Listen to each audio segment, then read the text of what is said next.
నెల్లూరు జిల్లాలో ఇవాళ వైసీపీ అధినేత జగన్మోహన్ రెడ్డి పర్యటనపై తీవ్ర ఉత్కంఠ నెలకొంది.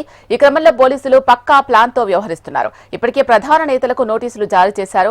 దాదాపు అన్ని స్టేషన్స్ నుంచి ముందస్తు హెచ్చరికలు చేస్తున్నారు. మరోవైపు పోలీసులు పెట్టిన ఆంక్షలపై వైసీపీ నేతలు తీవ్ర అభ్యంతరాలు వ్యక్తం చేస్తున్నారు. పర్యటనను అడ్డుకునేందుకే కావాలనే ఆంక్షలు పెడుతున్నారు అంటూ ఆగ్రహాన్ని వ్యక్తం చేస్తున్నారు. ఇంతకీ పోలీసుల ఆంక్షలు ఏంటి? వైసీపీ నేతలు చెప్తున్న అభ్యంతరాలేంటి? జగన్ పర్యటన ఎలా ఉండబోతోంది?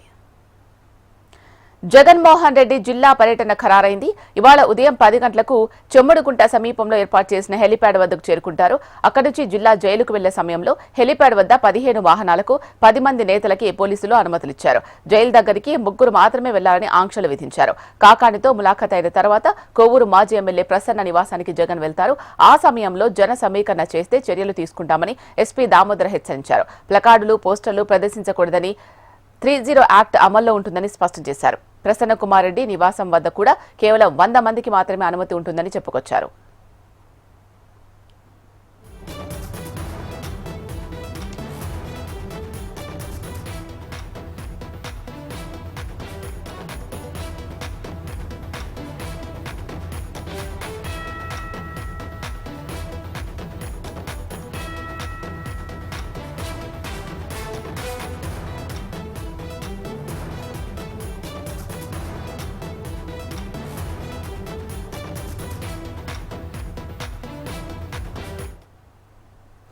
నెల్లూరు జిల్లాలో ఇవాళ వైసీపీ అధినేత జగన్మోహన్ రెడ్డి పర్యటనపై తీవ్ర ఉత్కంఠ నెలకొంది.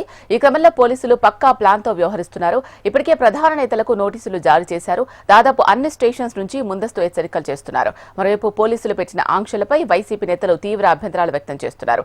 పర్యటనను అడ్డుకునేందుకే కావాలనే ఆంక్షలు పెడుతున్నారు అంటూ ఆగ్రహాన్ని వ్యక్తం చేస్తున్నారు. ఇంతకీ పోలీసుల ఆంక్షలు ఏంటి? వైసీపీ నేతలు చెప్తున్న అభ్యంతరాలేంటి? జగన్ పర్యటన ఎలా ఉండబోతోంది? జగన్మోహన్ రెడ్డి జిల్లా పర్యటన ఖరారైంది. ఇవాళ ఉదయం 10 గంటలకు చెమ్మడుగుంట సమీపంలో ఏర్పాటు చేసిన హెలిప్యాడ్ వద్దకు చేరుకుంటారు. అక్కడి నుంచి జిల్లా జైలుకు వెళ్లే సమయంలో హెలిప్యాడ్ వద్ద 15 వాహనాలకు 10 మంది నేతలకి పోలీసులు అనుమతులిచ్చారు. జైలు దగ్గరికి 3 మాత్రమే వెళ్లాలని ఆంక్షలు విధించారు. కాకానితో ములాఖత్ అయిన తర్వాత కొవ్వూరు మాజీ ఎమ్మెల్యే ప్రసన్న నివాసానికి జగన్ వెళ్తారు. ఆ సమయంలో జన సమీకరణ చేస్తే చర్యలు తీసుకుంటామని ఎస్పీ దామోదర్ హెచ్చరించారు. ప్లకార్డులు, పోస్టర్లు ప్రదర్శించకూడదని 30 యాక్ట్ అమల్లో ఉంటుందని స్పష్టం చేశారు.